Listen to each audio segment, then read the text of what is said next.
Bienvenue sur Histoire d'un crime. Mais avant de commencer, si vous êtes nouveau ici, sachez que je partage des histoires de crimes, résolus ou non, 2 fois par semaine sur cette chaîne. Si vous appréciez le contenu, n'hésitez pas à vous abonner. Maintenant, préparez-vous à entrer dans le cœur de cette affaire.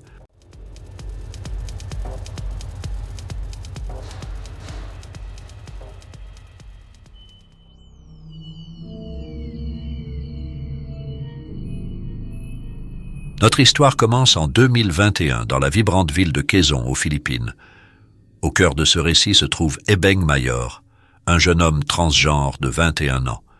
Né femme, Ebeng s'identifie comme homme et est un créateur de contenu populaire sur TikTok, avec 70 000 abonnés fidèles.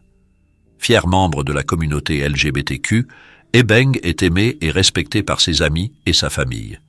Sa mère, Cherry Tria, le décrit comme un travailleur acharné, toujours prêt à soutenir sa famille financièrement. Ebeng a quitté ses études pour travailler dans divers emplois, notamment comme plongeur et serveur dans un restaurant.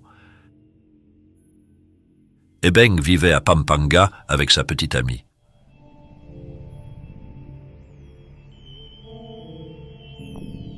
Le 14 mai 2021, après une dispute de couple, il décide de retourner à Quezon pour se calmer. Le 17 mai, il informe sa famille qu'il sort pour une soirée avec son ami d'enfance, Zander Gal de la Cruz, et un autre ami, Cristal. Le 18 mai, vers midi, Cherry, inquiète de ne pas avoir de nouvelles de son fils, commence à demander autour d'elle si quelqu'un l'a vu. Plus inquiétant encore, Ebeng n'a rien posté sur les réseaux sociaux depuis les premières heures du 18 mai. Le 19 mai, la famille signale la disparition d'Ebeng à la police, mais les recherches ne donnent aucun résultat. Puis, le 20 mai, à 2 heures du matin, un berger local nommé Ray de la Cruz, âgé de 39 ans, remarque une odeur nauséabonde en s'occupant de ses vaches.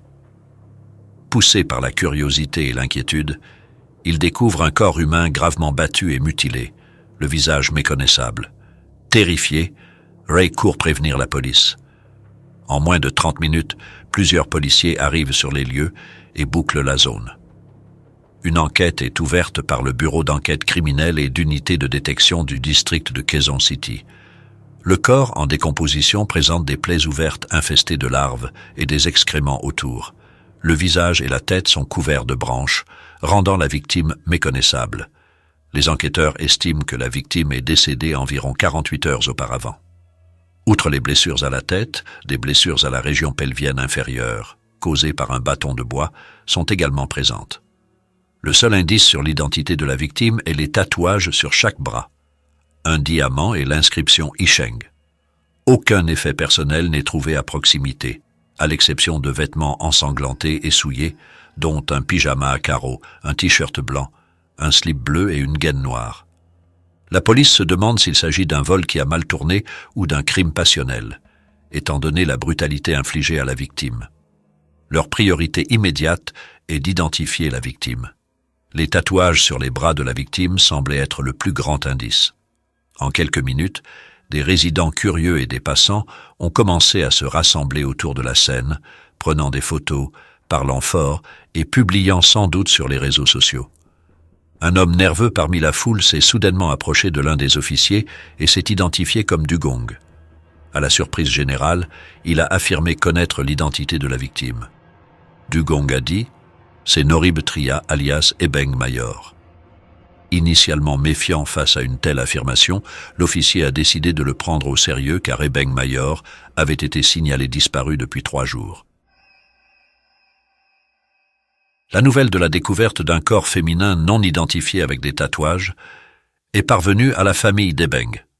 La rumeur dit que la sœur d'Ebeng a découvert un post sur Facebook.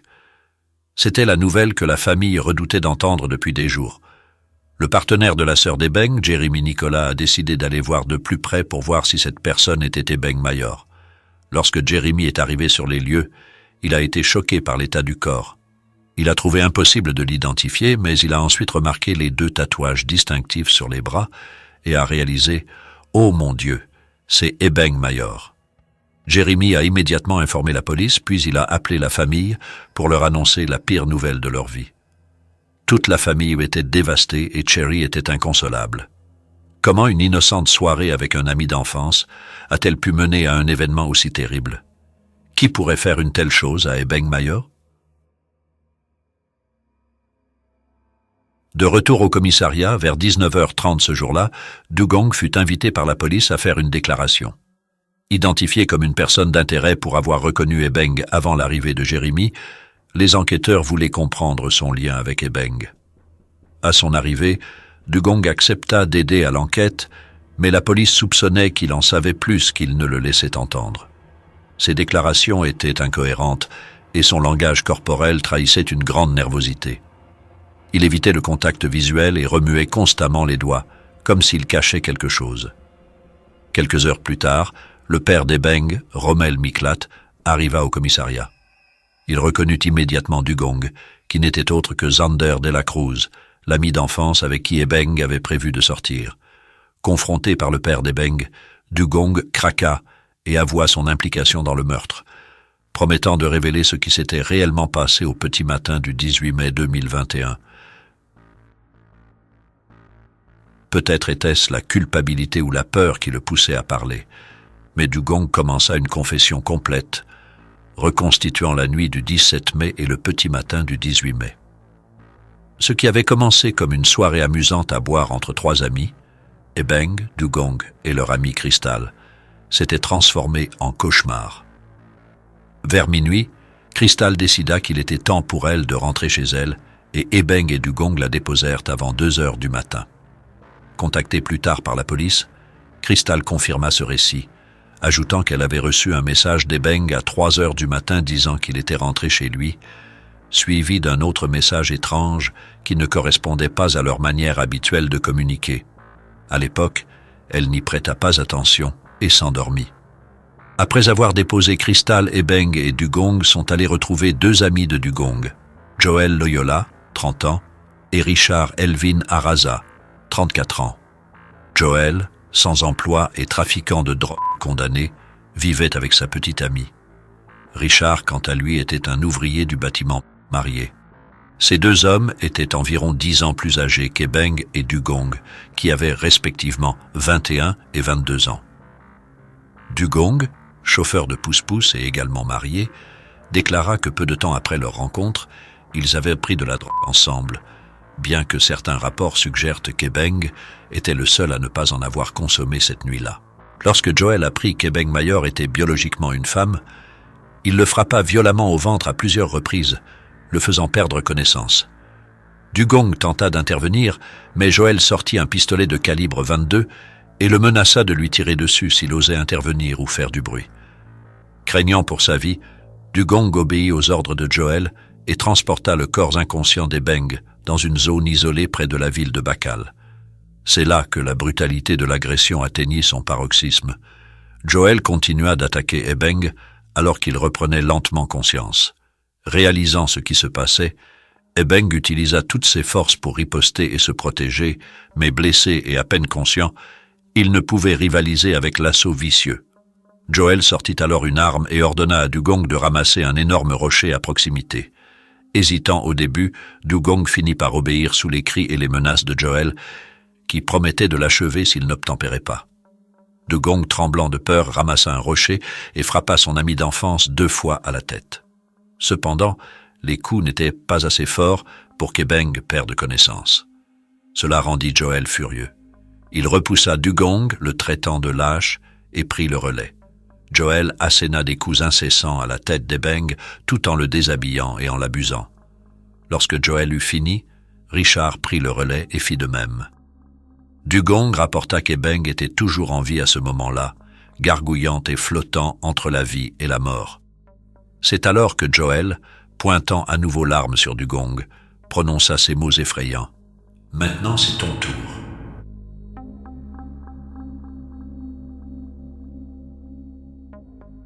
Les médecins légistes ont déterminé qu'Ebeng avait subi une agression d'une brutalité inouïe, témoignant de la douleur qu'il avait endurée dans ses derniers instants. L'attaque s'est déroulée entre 2 heures et 4 heures du matin. Après la mort d'Ebeng, les agresseurs, pris de panique, ont décidé de cacher le corps. Ils ont traîné le corps d'Ebeng dans une zone reculée de la ville de Bakal, couvrant son visage de branches et de feuilles, dans une tentative désespérée de dissimuler leur crime. Ils ont quitté les lieux, espérant que le corps ne serait jamais retrouvé. Cependant, la culpabilité et la peur d'être attrapé pesaient lourdement sur Dugong. Lorsque le corps a été découvert, il n'a pas pu contenir son anxiété et a finalement avoué à la police, impliquant Joel et Richard dans ce crime odieux. Le rapport médico-légal a révélé que la cause du décès d'Ebeng était due à des blessures contondantes à la tête et dans les parties intimes. La police pense que le message reçu par Crystal à 3 heures du matin n'a pas été envoyé par Ebeng, mais par les auteurs du crime. Après les aveux de Dugong, la police a immédiatement exécuté un mandat de perquisition pour Joel et Richard. Ils ont découvert que les 2 hommes avaient déjà été arrêtés pour trafic de drogue, mais avaient obtenu une libération conditionnelle à condition de ne plus consommer. Il est évident qu'ils ont violé cet accord et sont allés bien plus loin. Selon les aveux de Dugong, Ebeng était devenu fou sous l'influence de la drogue. Cependant, cette excuse pathétique ne justifie en rien leur manque de responsabilité. En réalité, la drogue a exacerbé leurs préjugés haineux et leur comportement violent qu'ils avaient réussi à contenir jusqu'à cette nuit-là. Il est important de noter que Philippines avait un président précédent, Duterte, qui s'était donné pour mission d'éradiquer la drogue en adoptant une approche autoritaire pour lutter contre le crime. Cependant, depuis la fin de son mandat, la situation aux Philippines s'est encore aggravée. Le samedi 22 mai, Zander Gal de la Cruz, Joel Loyola et Richard Elvin Araza ont été inculpés de viol avec homicide et de vol qualifié. Une autre plainte de possession illégale d'armes à feu et de munitions a été déposée contre Joel. Il est incompréhensible qu'autant de haine puisse être dirigée contre une personne qui n'avait rien fait pour nuire à personne, si ce n'est être différente. Mes chers amis, nous voici arrivés à la fin de notre récit. J'aimerais connaître vos pensées sur cette affaire. N'hésitez pas de partager votre avis en commentaire. Et pour d'autres histoires captivantes de crimes réels, n'oubliez pas d'aimer, de partager et de vous abonner à la chaîne. Merci.